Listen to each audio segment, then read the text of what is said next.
Hey guys, how you doing? It's been a while since I've been on, but I wanted to talk about this product that I just bought for $27.99. It took 2 days to arrive at my house, and what it is, and let me turn the camera on.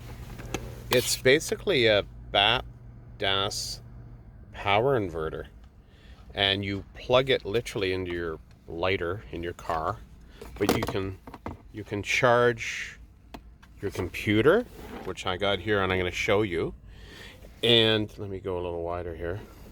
And you can also charge your phones or whatever you'd like to do on the USB output here. But let me plug her in right now into the lighter.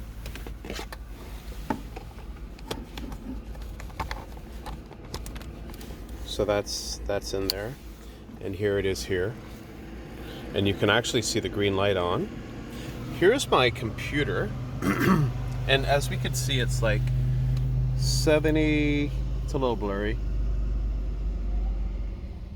But you see it, it's 70% battery power. My computer, the battery on it lasts about an hour.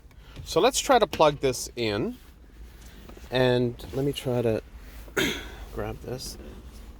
And yeah, we'll keep it like that. And I'll plug, boom. So that's in, as we can see, the green light's still on. And let's have a look at our computer. Look at that, it's charging. Amazing. And for people out there who work or want to do any kind of work, maybe homework in your car, this is the best so far. I just got it, so I'll do a follow-up on the product. But anyway, have a good one. See you soon.